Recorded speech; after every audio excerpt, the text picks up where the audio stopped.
네, 우리 창세기 본문으로 들어가기 전에 15장을 전반부를 조망하듯 살짝 이렇게 스쳐 가보겠습니다. 네, 눈에 보이지 않던 길, 그리고 존재하지 않은 길을 하나님이 만드시고 여시고 또 이스라엘이 그 길을 지나갔습니다.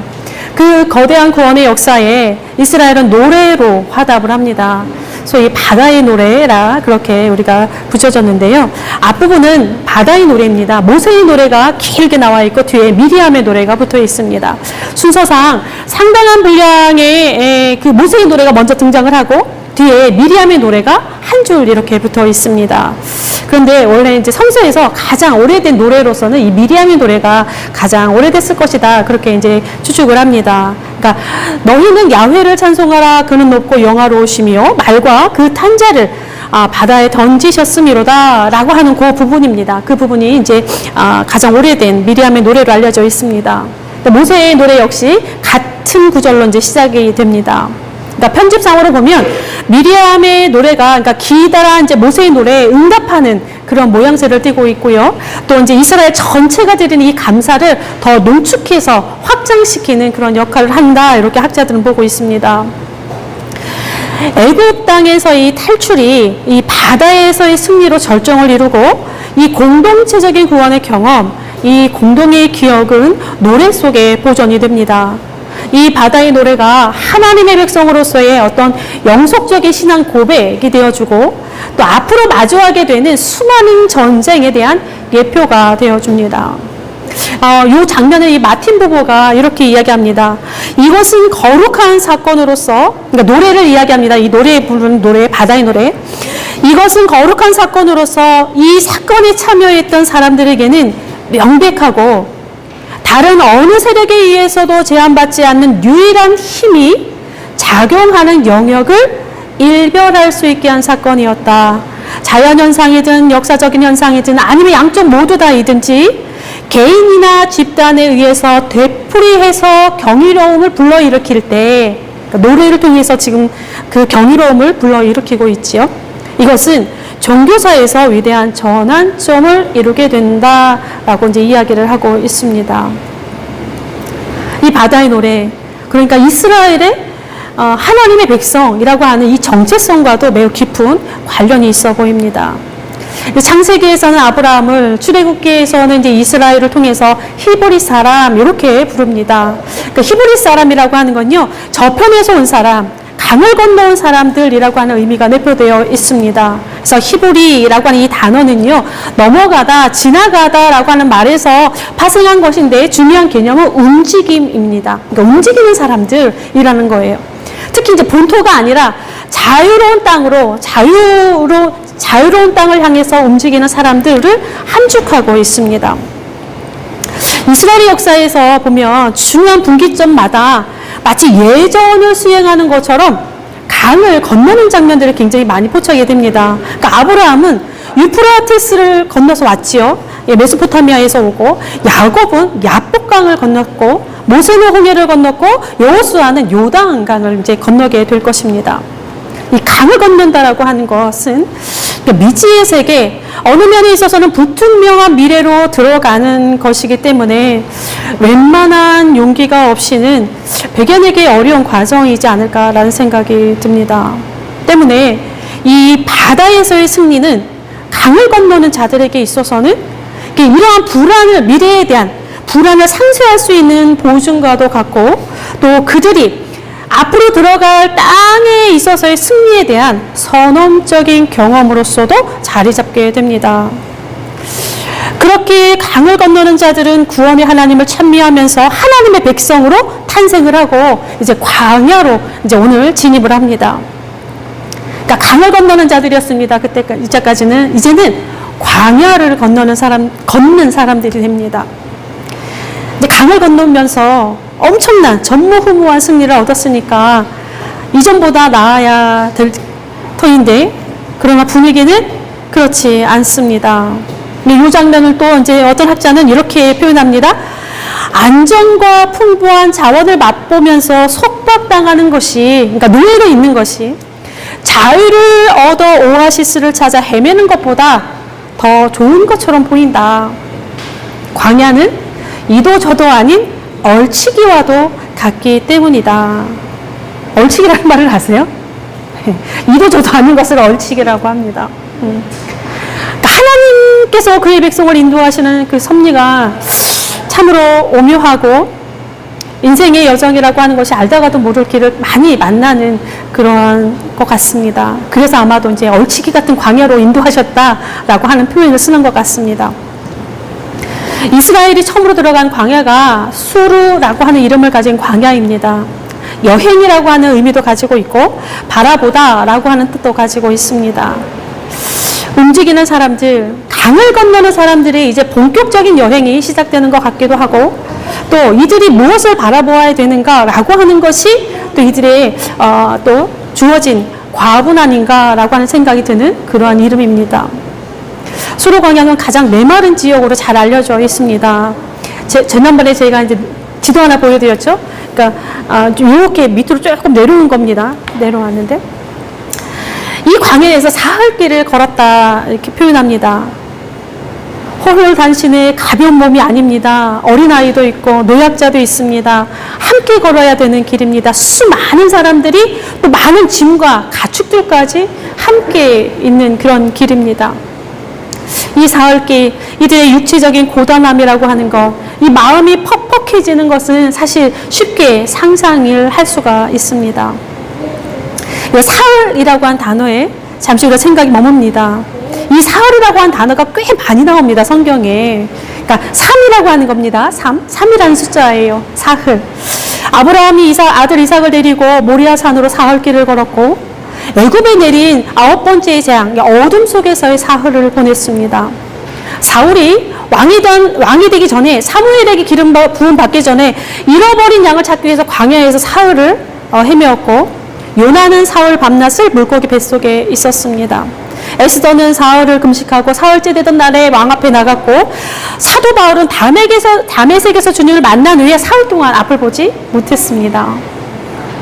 그냥 이 내용만 보더라도 이 사흘이 가지고 있는 이 묵직한 무언가 무거운 느낌이 이렇게 전해져 옵니다.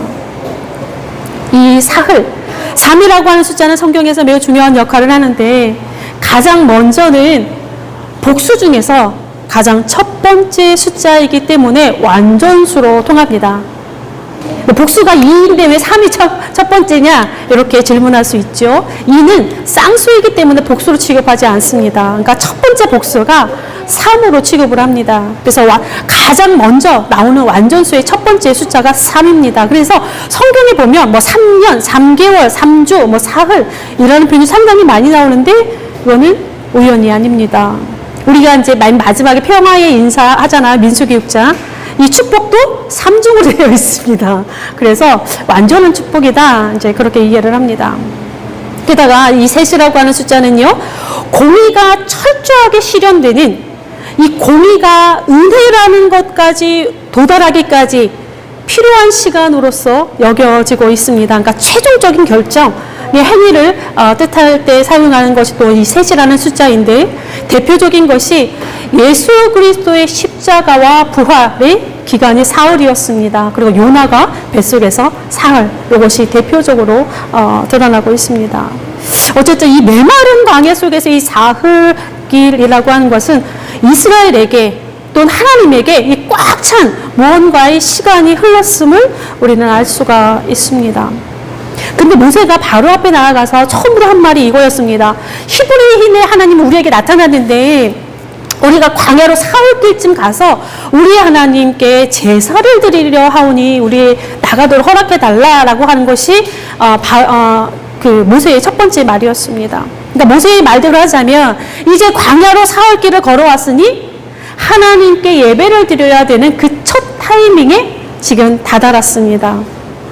그런데 이 사흘이라고 하는 시간은 예상치 못한 그런 어려움을 봉착하게 되고 이 첫 번째 에피소드는 다른 주제로 문을 열어줍니다. 예배로 가야 되는데 다른 주제가 나옵니다. 물입니다. 애굽에 내린 첫 재앙이 물이었죠. 그죠?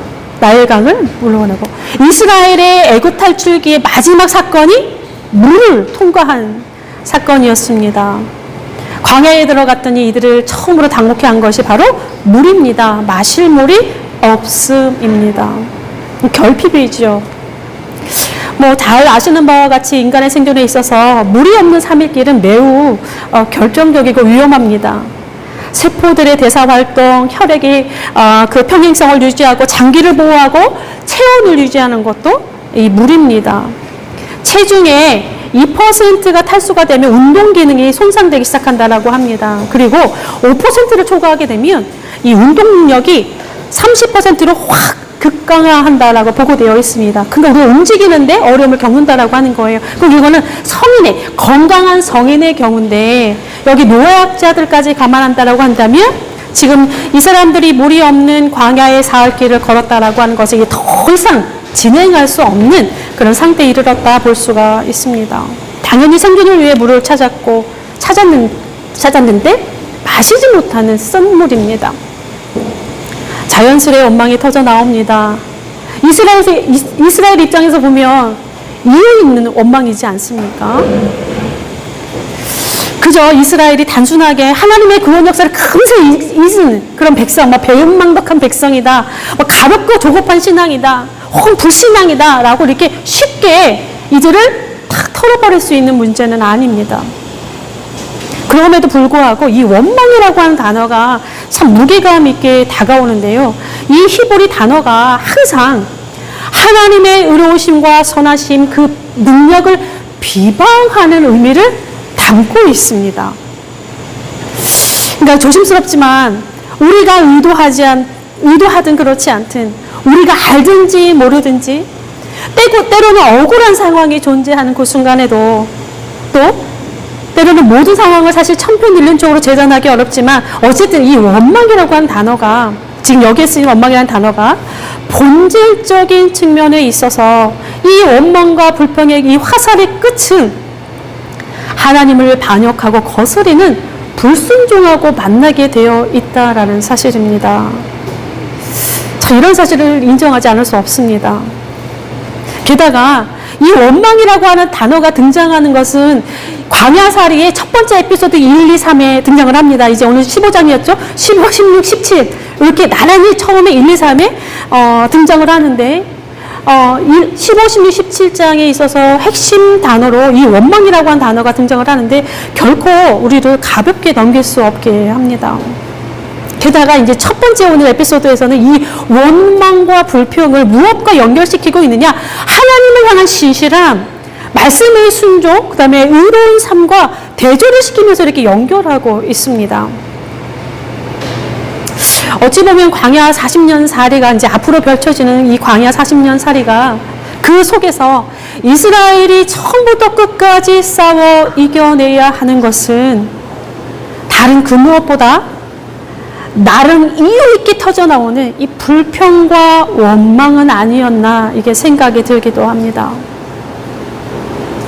이 물 없는 사흘길, 그 생존의 극한 상황으로 몰린 이스라엘과 이들의 이유 있는 원망 또한 모세의 기도, 게다가 뜬금없이 이스라엘에게 요구하시는 순종이라고 한 단어가 불쑥 또 튀어나오고 시험이라는 단어도 나옵니다. 또 질병이라는 단어도 나오고 치유라는 단어가 이렇게 연결돼서 등장을 합니다. 그리고 하나님의 계명과 규례, 의를 요구하시는 삶이라고 하는 이런 내용들이 막 줄줄이 나옵니다. 근데 이것만 보면 여긴 적어도 2개나 3개 이상의 이야기가 섞인 것은 아닌가 생각이 들기도 합니다. 하나로 묶기에는 영 이 문장의 흐름이 석연치 않고 매끄럽지는 않습니다. 어쨌든 이렇게든 저렇게든 잘 맞지 않는 퍼즐 조각들이 불쑥불쑥 튀어나오는 것 같은 그러한 장면입니다. 아무튼 이 결핍이라고 하는 이 물리적인 상황이 또 이에 대한 인간의 응답으로서의 원망과 불평이 그리고 기도가 그 삶의 자리에서 우리는 하나님께의 신실함과 순종이라고 하는 이 과제가 메비우스의 띠처럼 계속 등장을 합니다. 꼭 하나의 패턴처럼 이 어울리지 않는 주제들이 계속 나옵니다. 그러면서 동시에 이 이야기 한복판을 쏙 뚫고 모습을 드러내는 것이 하나님의 속성입니다. 오늘은 여호와 라파, 나오죠. 치료하시는 하나님. 치료하시는 하나님의 이야기가 여기가 처음은 아닙니다. 창세기에서도 등장을 하는데 아비멜렉과 그의 여종 또 그 아내를 출산하게 한 그때 이 치료라고 하는 단어가 나옵니다. 라파라는 단어가 나오고 또 마지막에 창세기 마지막에 야곱의 장례식에서 의원이라고 하는 단어로 명사로서 또 이제 이 라파가 나오는데요. 근데 여호와라고 하는 이름과 결합된 것은 여기가 이제 처음입니다. 성경에서 여호와라고 하는 이름과 신명과 이런 하나님의 속성을 나타내는 이런 단어들이 결합된 것은 거의 없습니다. 이게 5번 등장을 하게 되는데 우리가 많이 들어봤을 겁니다. 여호와 이레, 여호와 라파, 여호와 니시, 여호와 샬롬, 여호와 삼마 이 5개밖에 없습니다. 어쨌든 이 중에서 이 2가지 오늘의 여호와 라파 또 이제 다음에는 한 17장에 가서 여호와 니시가 나오는데 어쨌든 출애굽기가 등장을 합니다. 좀 심상치가 않은 단어들이긴 하죠. 이 라파, 이 순수한 히브리어입니다. 이 치료라고 하는 이 기본적인 의미에서부터 시작을 해서요. 이 단어를 살펴보면 어떤 의미도 있냐면 회복, 용서의 의미도 가지고 있습니다. 여호와 라파는. 마라의 쓴물을 치료하실 뿐만이 아니라 그러니까 창세기에서는 인간의 몸을 치료하셨습니다. 근데 또 출애굽기에서는 인간이 아닙니다. 자연입니다. 자연. 인간의 입장에서 쓴 그런 물, 자연을 치료하셨을 뿐만이 아니라 이스라엘의 그 영혼의 우물, 그 쓴물, 그 원망이라고 하는 것을 용서하시고 회복시켜 주시는 그 은혜가 동시에 담겨져 있음을 발견할 수 있습니다. 그러니까 약속의 땅으로 가는 이 믿음의 여정이라고 하는 것은 결핍으로 인한, 그러니까 수많은 결핍으로 인한 고통이 고스란히 담겨 있는 얼치기 같은 광야를 통과하는 길이라는 것과 또 우리에게서 원망과 불평이 터져 나올 수밖에 없는 그러한 길인 것은 자명한데 동시에 여호와 라파로 인한 하나님의 치료와 용서와 회복의 과정이 되는 것도 이 광야에서 길인 것을 보여주고 있습니다. 이 과정들을 통해 이스라엘은 하나님께의 신실함과 하나님의 도에 순종하는 의로운 삶이 요구받고 있으면서 또 하나님의 백성으로 다듬어져 가는 것을 우리는 볼 수 있습니다. 생뚱맞은 주제인 것 같은데 그곳에서 울리는 하나님의 음성은 언제나 하나님께 신실함, 하나님 도에 순종하는 의로운 삶을 요구하고 있다는 사실입니다. 새로운 한 주간이 우리에게 또 주어졌습니다. 우리가 걷는 삶의 길이 이 메마른 광야의 그 사흘길을 또 걸어갈 수도 있습니다. 목마른 사슴이 되어 이리저리 방황하게 될지도 모릅니다. 그렇게 해서 찾은 우물이 또 마라의 물이 될 수도 있습니다. 그러할지라도 여호와 라파의 은혜가 우리를 떠나지 않을 것이라고 하는 사실을 믿습니다. 우리의 결핍과 우리의 불평에 동행하면서 하나님 위로부터 내려오신 하나님의 치료와 용서와 회복이 우리와 동시에 동행할 줄 믿습니다. 그곳에서 우리가 경험하는 것은 하나님이 누구인지를, 하나님의 속성을 우리가 경험하게 되고 결국에는 엘림이라고 하는 오아시스로 하나님의 손에 의해서 인도되어질 줄 믿습니다. 그 은혜가 우리에게 충만하기를 원하고 또한 그 과정 속에서 들려주시는 하나님의 말씀에 우리가 의로운 삶으로 공명할 수 있기를 바랍니다. 기도하겠습니다. 여호와 라파, 치료의 하나님, 우리는 언제나 목이 마릅니다. 그래서 사슴이 시냇물을 찾기에 갈급함같이 날마다 이리저리 헤매입니다. 그런데 수고로이 찾은 것마다 그 물이 왜 이렇게 쓴지요?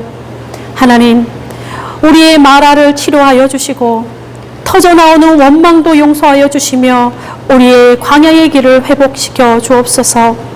주의 도를 따르는 우리의 신실함이 마라의 우물에 던져지는 나뭇가지가 되게 하여 주시고 우리의 작은 걸음이 엘림의 수로가 되게 하옵소서.